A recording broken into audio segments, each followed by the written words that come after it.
Buenas noches.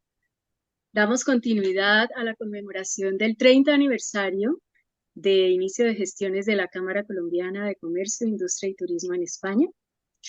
Y hoy dialogaremos con profesionales colombianas que han dado luz y progreso a Colombia en el sector de la salud. Me complace presentar doctoras en medicina, excelsas profesionales formadas en universidades colombianas y exalumnas del Liceo Benalcázar, cuya corporación, que cuenta con más de 2.000 exalumnas, hace parte como socios de esta Cámara Colombiana en España. Las invito a presentarse para que luego dialoguemos sobre la actualidad del sistema de salud en Colombia, sus propuestas, conclusiones, que serán de gran interés para nuestros seguidores, porque contamos con grandes expertas que han dedicado su vida y su pasión a este tema de la salud. Se han destacado cada una en sus especialidades. Así que damos la bienvenida a Adriana Ubirne. ¿Quieres hablar? O Elsa Lucía. Bueno, ¿Quién quiere? A ver. buenas noches a todos los seguidores de la Cámara de Comercio. Mi nombre es Adriana Ubirne Olano. Soy una colombiana egresada de bachillerato del Liceo Benalcázar y hice mis estudios de medicina en la Universidad del Valle. Después hice especialidad en otorrinolaringología en la Universidad del Valle también. Y después hice cirugía de cabeza y cuello en Houston.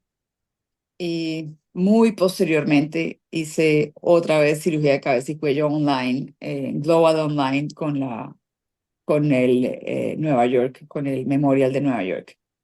Trabajé como cirujana de cabeza y cuello la Fundación Valle de Lili, una clínica grande en Cali, como docente en la Universidad del Valle, y ahora hace 20 y pico de años trabajo en la clínica de Imbanaco, que hoy se llama Imbanaco Quirón Salud, que adquirió el grupo Quirón español.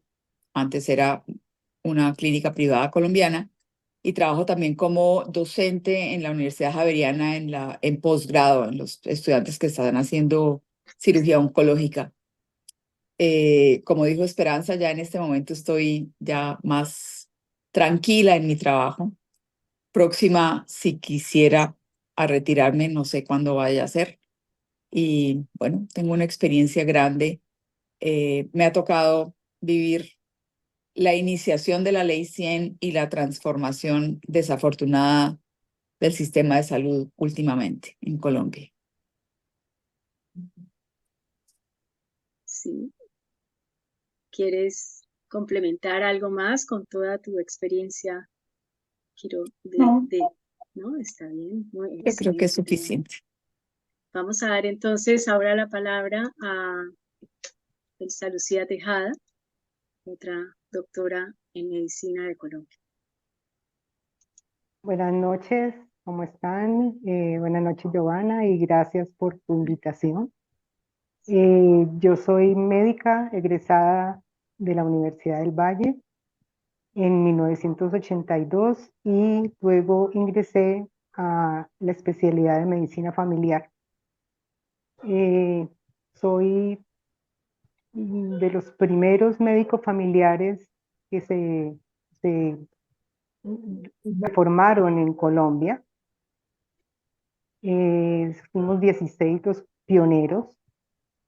Egresamos en 1987 y una vez que egresamos fuimos adoptados, digamos así, por la misma Universidad del Valle. Allí formamos o fundamos el servicio de salud familiar de la Universidad del Valle, en donde atendimos jubilados, empleados y todos los beneficiarios. Ahí pues ocupé varios cargos: médica de servicios asistenciales, jefe de promoción y prevención, la dirección del servicio de salud también estuve un tiempo en forma de encargatura. Ahí prácticamente estuve mis 40 años, digamos, de vida profesional. También fui partícipe de un grupo de docentes de la Universidad Libre, es una universidad privada de aquí ciudad de Cali. Y mis últimos 14 años ingresé a la Fundación Valle de Lili como médica paliativista.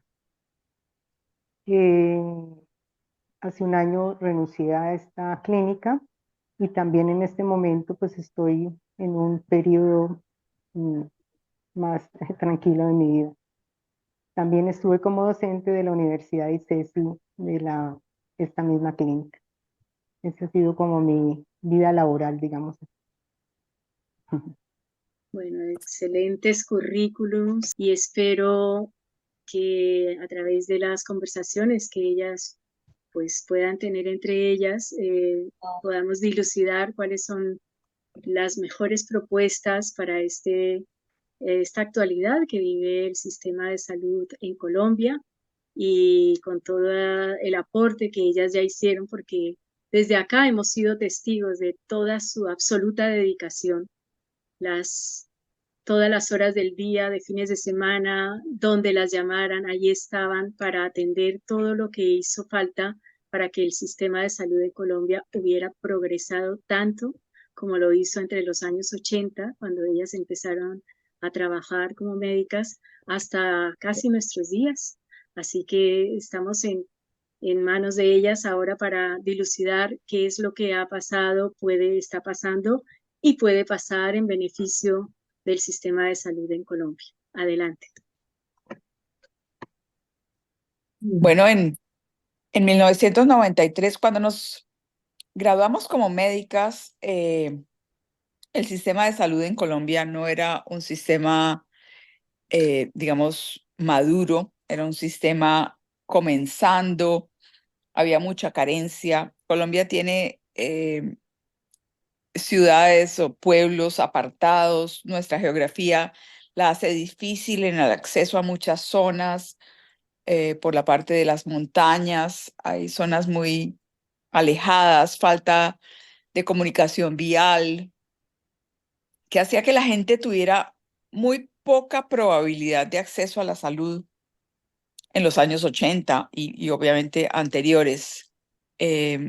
A partir del 93, donde se crea la Ley 100, se hace un progreso para que personas tengan mejor acceso a los servicios de salud.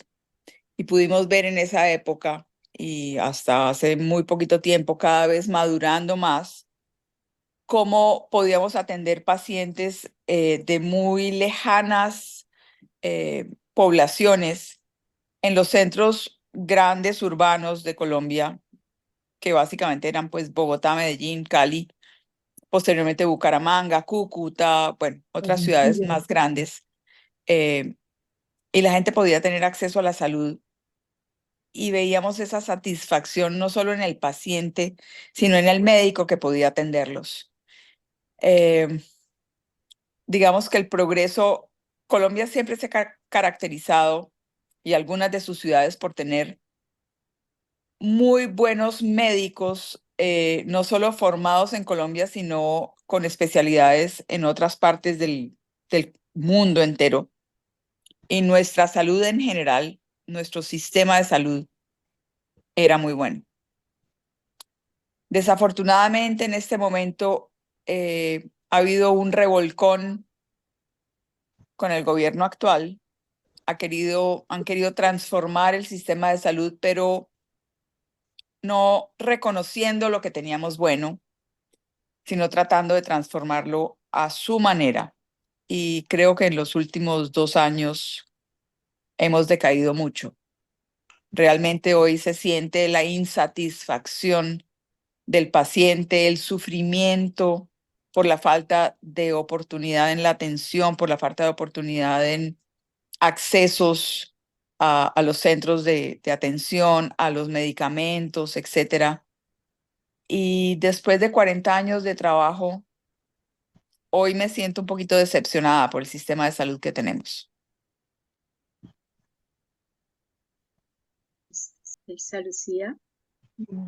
Bueno, yo quiero resaltar mucho la ley 100, a partir del 93 dio como una organización.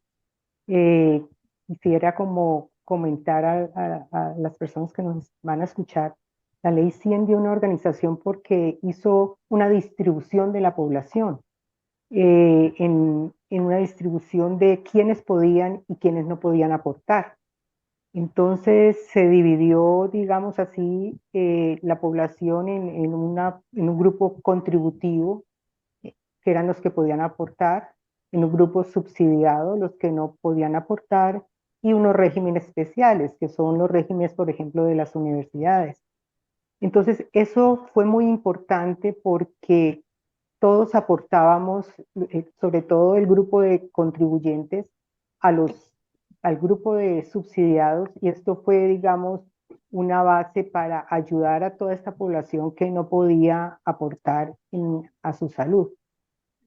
Digamos que esta fue muy esperanzadora, toda esta organización de la ley 100, y desafortunadamente, digamos, como también lo dicen mis compañeras, la corrupción, toda la parte topográfica de Colombia, la violencia que hemos tenido en nuestro país, han hecho que los sitios más vulnerables, digamos, las poblaciones más vulnerables, no les llegue la atención en salud. Y ese es el porcentaje, digamos, muy importante, que no se ha podido tener una buena cobertura en salud. Ahora, ¿qué ha pasado también? Nuestra población ha ido envejeciendo, ¿no? Nuestra pirámide poblacional, de todas formas, esa pirámide ha cambiado muchísimo. Y las enfermedades de alto costo también han consumido muchísimo de todo el presupuesto del sistema de salud, a pesar pues de todos los esfuerzos, y se dejó, digamos, a un lado la base del sistema de salud, que era la atención primaria. La atención primaria es como la base de un sistema de salud, en donde tú haces todo lo que viene con promoción, con prevención de la salud, y un pueblo educado es un pueblo que obviamente se beneficia en hábitos saludables, todo esto que conllevaría, digamos, a disminuir enfermedades de alto costo. Ahí es donde entraría, digamos, el médico familiar a ser parte de esta atención primaria, pero no se ha podido solidificar eso por todas las circunstancias que hemos hablado, ¿ves? Entonces, todo se lo ha comido la corrupción, las enfermedades de alto costo, los malos manejos, faltas de auditoría, y todo esto lleva a que se fue debilitando, digamos un poco. Pero a pesar de eso, nuestro sistema de salud yo diría que es uno de los mejores sistemas de salud que tenemos en muchos países.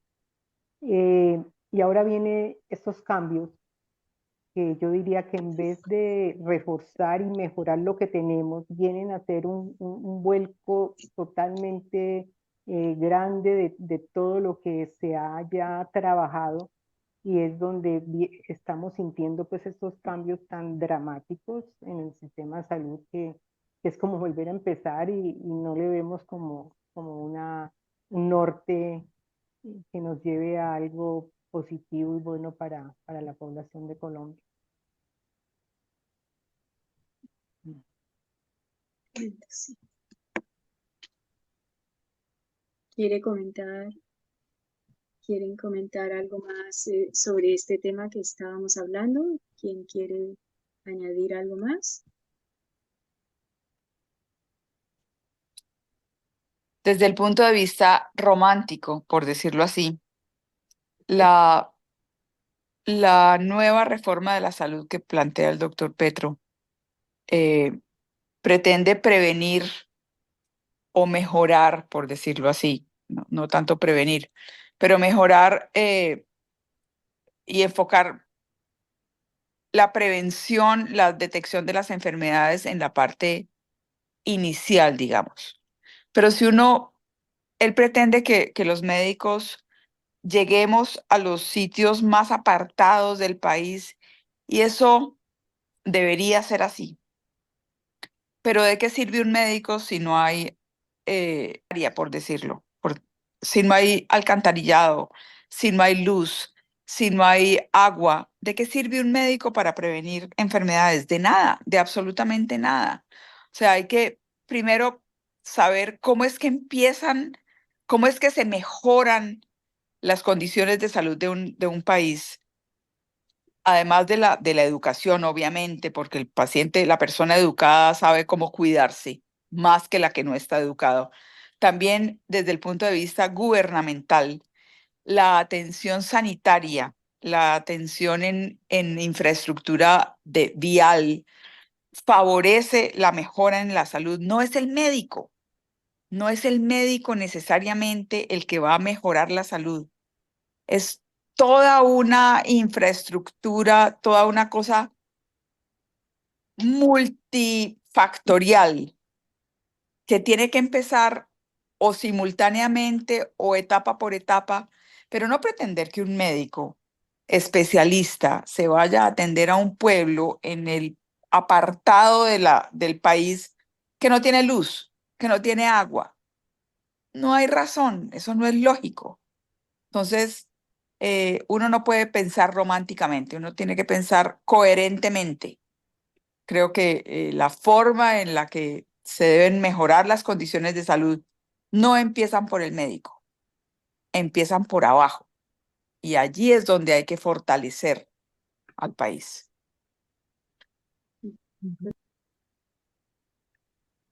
Elsa, ¿quieres opinar un poco más? Porque yo estoy realmente viendo que ustedes son las líderes que debe tener el país también en este momento, cada una con una voz muy autorizada para promulgar todos estos defectos, proponer una cantidad de ideas que seguramente bullen en sus cerebros. Y mientras estaban hablando, yo pensaba y me acordaba de todo el éxito que tuvo el sector privado cuando empezaron a hacer clínicas y grandes hospitales en Colombia.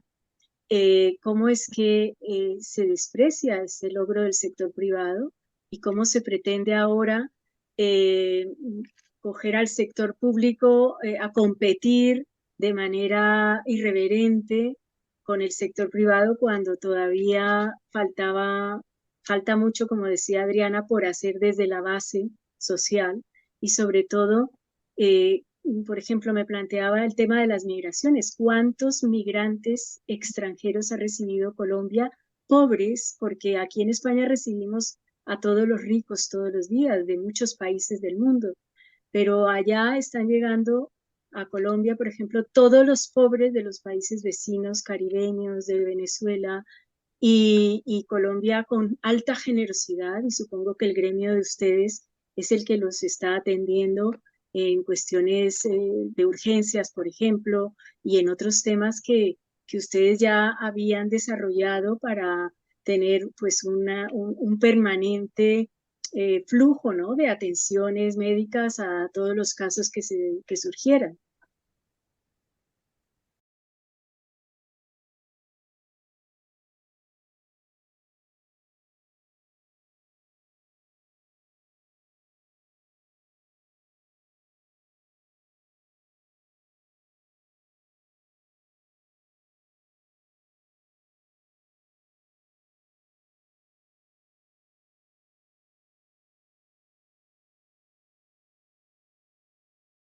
Eh, Doctora Tejada, tú has estado eh, dedicada a hacer todo este acompañamiento a la tercera edad desde tu experiencia médica. Cuéntanos un poco también sobre ese aspecto y sobre lo de la pirámide poblacional, qué va a pasar con tanta gente mayor que vamos a empezar a tener en Colombia.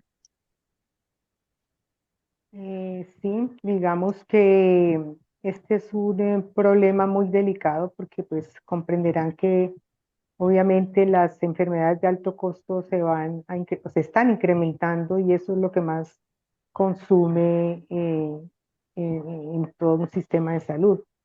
Eh, las enfermedades oncológicas, las enfermedades cardiovasculares que tienen su mayor impacto. Y se está, digamos que,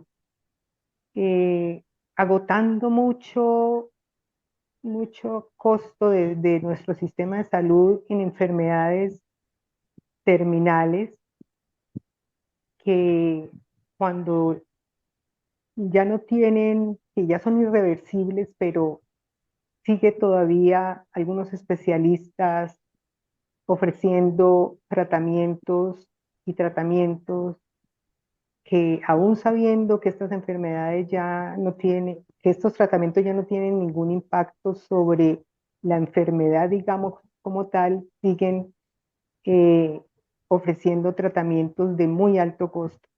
Entonces, digamos que, como yo les decía, estuve trabajando en un grupo de cuidado paliativo y nuestro enfoque, digamos, era básicamente tratar de educar, digamos, hasta al mismo grupo médico de que remitieran esos pacientes al grupo de cuidado paliativo precisamente para mejorar la calidad de vida de estos pacientes, básicamente enfocándonos en manejo de síntomas y ya no enfocar tanto en el tratamiento, en tratamientos que hacían sufrir al paciente, que costaban demasiado al sistema de salud y que no tenían pues ningún objetivo, ningún norte.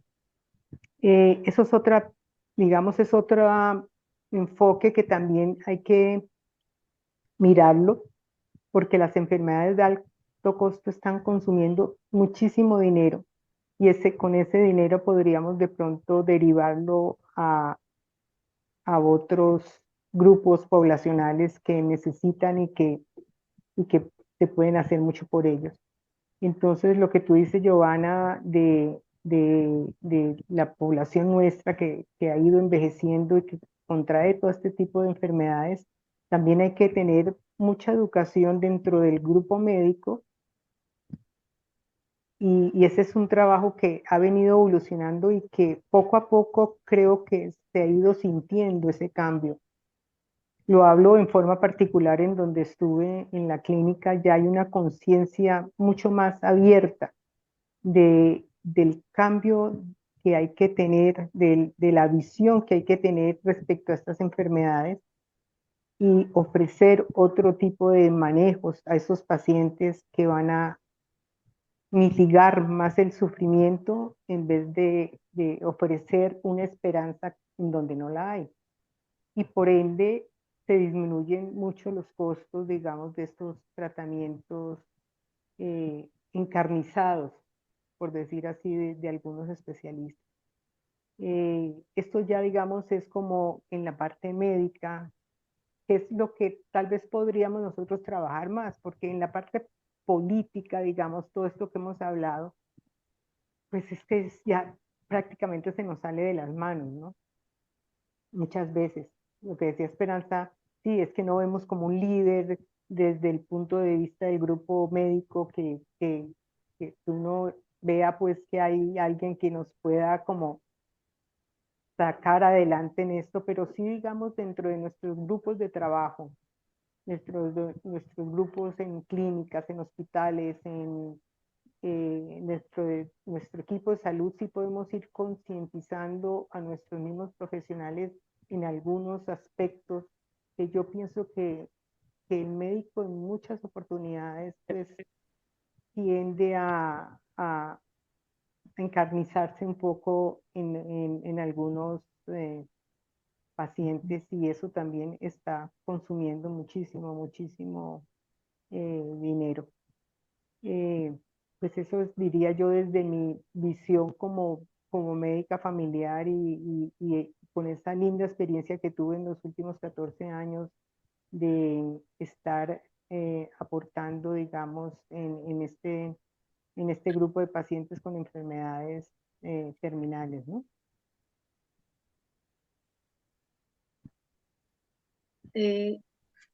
Voy a hacer un inciso para nuestros seguidores que quizás no saben todos lo que es una EPS. Y también cuando alguna lo quiera explicar, me gustaría complementar con esa otra parte que son la cantidad de clínicas impresionantes que ha hecho Colombia desde los años 80 y, y su alcance, ¿no? A nivel médico, que para mí es impresionante, o sea, es comparable con cualquier país del mundo que esté en el primer orden. Entonces, ¿quién quiere explicar muy brevemente lo que es una EPS y aliado al tema de la ley 100, ¿no? ¿Cómo fueron creadas?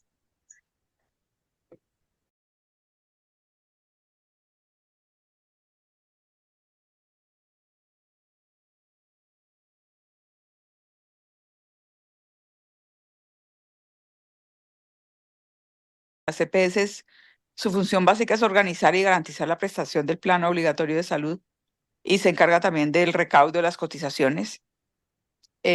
Digamos que se diluye la responsabilidad en muchas entidades hoy en día, algunas malas, algunas buenas, algunas que roban, algunas que no.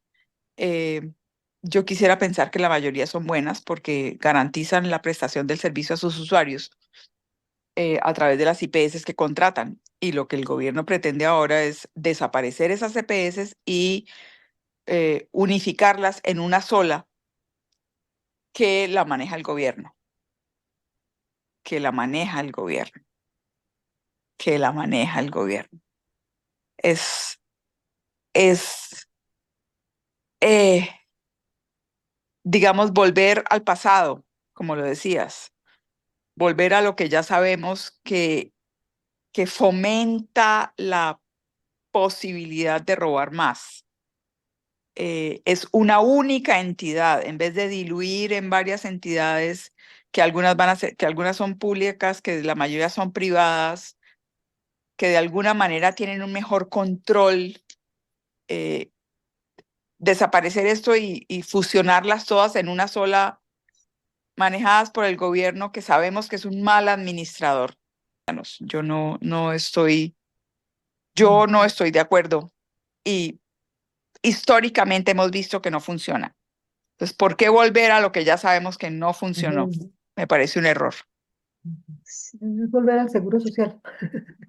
Yo Así puedo es. dar fe de que no funciona cuando en el año 77 mi padre, que tenía 40 años, tenía que ir al Seguro Social con un preinfarto ya que iba para infarto, con una miocarditis tremenda, o peor que eso, ¿no? Y yo le acompañaba, teníamos que hacer filas hasta de 30 personas para que le pudieran atender en el Seguro Social. Entonces, siempre he admirado lo que ha pasado en Colombia desde los años 80 en adelante, cuando el sector privado se puso las pilas y Colombia se volvió una meca para incluso la salud de muchas personas que venían de otros países. Y yo las felicito y a todo el gremio de médicos que se ha pues dado la paliza, ¿no? De dar tantas horas de su trabajo, de sus esfuerzos, de sus estudios, para lograr el sistema magnífico que hemos tenido hasta ahora, pero que hace 2 años está amenazado de muerte. Y me parece que sí es conveniente no solo buscar un líder, deben ser líderes y todo el gremio de médicos debe ser líder. Desde la época romana, cuando Julio César, el emperador, estaba, pues todo el mundo está buscando un líder. No, hay que buscar muchos líderes. Basta ya de tener un solo líder. Tenemos que dinamizar y profundizar en el ejercicio cerebral que tiene tanta gente sin ponerlo a disposición porque no le dejan. Y yo pienso que ahí está una de las fórmulas que yo personalmente, sin ser médico y doctora en medicina como ustedes, pues puedo decir, ¿no? Y hay una frase que es muy cierta y es que la competencia es sana. Sí. Cuando tú tienes varias entidades que están tratando de tener usuarios y compiten con calidad, eso garantiza que a sus usuarios les va a ir bien. Cuando tú tienes una sola entidad gubernamental, que es lo que están pretendiendo ahora, que no tiene quien le compita, su manejo o lo aceptas o lo aceptas. No hay otra alternativa. Y eso no es sano. Doctoras, por favor, propuestas de futuro. Y ya sabemos que estas redes nuestras pues llegan a mucha gente, incluso del gobierno de Colombia. Así que con todas las garantías de vuestros excelentes currículums y excelente trayectoria profesional de 40 años, por favor, escuchamos sus propuestas. Creo que son las de muchos. Por favor, rescaten lo bueno, mantengan lo bueno, arreglen lo que se puede arreglar, pero no destruyan.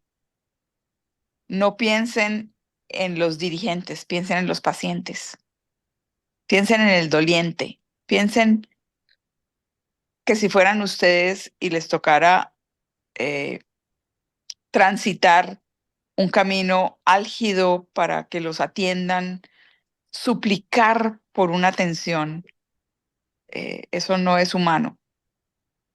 Piensen en el paciente, no piensen en la entidad prestadora de salud. En el paciente es en el que hay que pensar. Ya me Sí. gustaría que ustedes contaran todo lo que han sido sus urgencias, sus horas infinitas en quirófanos, en consultorios, cómo es esa vida, cómo pueden incluso haber tenido hijos todas, ¿no? Es que no sé cómo han hecho, no sé, cómo les han rendido tanto las horas. Ay, Johanna, tan linda. Yo creo que cada ser, pues digamos que desde el principio amar la medicina ha sido como la esencia, digamos, de todo esto. Fui afortunada de tener un esposo médico, entonces también digamos que esta relación en pareja de ser un profesional también de la salud ayuda muchísimo, porque digamos que entendimos la prioridad que tenía la medicina como en nuestra relación, ¿no? Entonces nos dábamos el permiso, digamos, de estas horas que tú dices, de tanto sacrificio de cada uno para poder salir adelante y poder vivir esta medicina con tanto amor.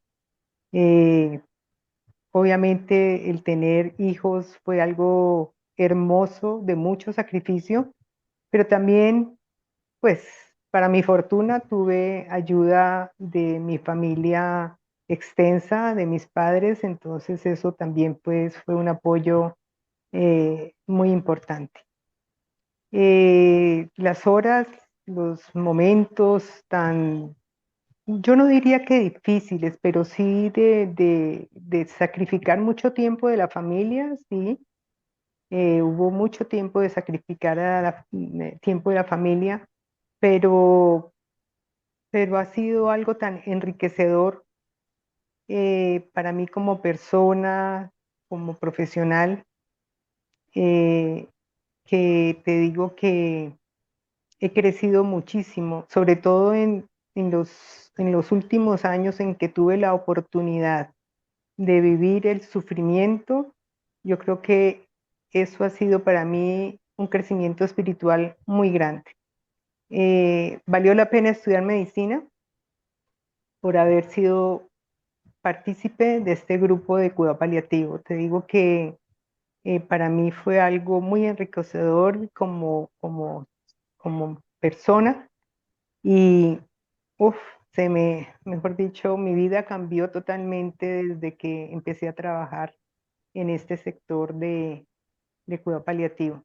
Entonces, para mí no ha sido como horas perdidas, ni de sacrificio, ni de cansancio personal, no. De pronto sí, como te digo, pues de un poco de sacrificio de tiempo a mi familia, pero fui afortunada de que, bueno, fui siempre comprendida y mis hijos también me ayudaron muchísimo y comprendieron mi carrera y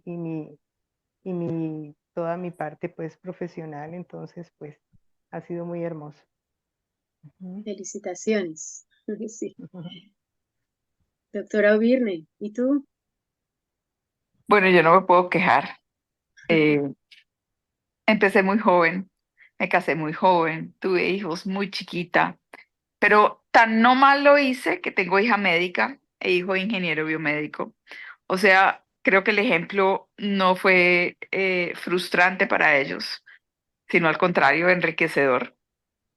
Recuerdo que hacíamos turnos cada cuarto día, mi marido también es médico, y nos turnábamos para poder estar con los hijos todo el tiempo, pero había días en que nos tocaba llevarlos al hospital, que nos acompañaran a hacer turno y pues era una experiencia familiar muy agradable. Eh, de pronto se arrepiente uno de no haber estado más tiempo con ellos, se pierden vivencias de su crecimiento, que hoy lo veo con los nietos, pero bueno, en ese momento fue lo que me tocó, éramos jóvenes, todos nos formamos juntos y como te digo, el ejemplo debió ser bueno porque hoy ellos son médico e ingeniero biomédico, o sea que yo creo que lo hicimos bien. Perfecto. Felicitaciones también. Realmente ustedes, para mí, desde acá, desde España, han sido un motivo de orgullo y el motivo por el cual durante 30 años de mi vida me he dedicado a defender la mejor imagen de Colombia porque sabía y conocía personas como ustedes que han llevado adelante a este país que tanto amamos y que por el que tanto estamos sufriendo. Estoy convencida de que si ustedes siguen allí con ese mismo, eh, con esa misma pasión con la que han desarrollado sus vidas profesionales, Colombia se va a salvar. Yo les pido que estén muy activas para hacer llegar su mensaje. Yo lo haré por mi parte con este mensaje que ustedes nos dejan. Eh, lo distribuiré a todos los sitios donde pueda en adelante. Las invito a que permanentemente estemos en contacto.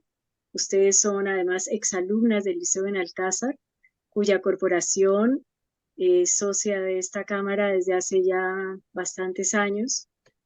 Sabemos que la educación que allí dieron es una educación para la excelencia y veo que ustedes han cumplido con ello y yo me siento muy orgullosa de tenerlas como compañeras y amigas.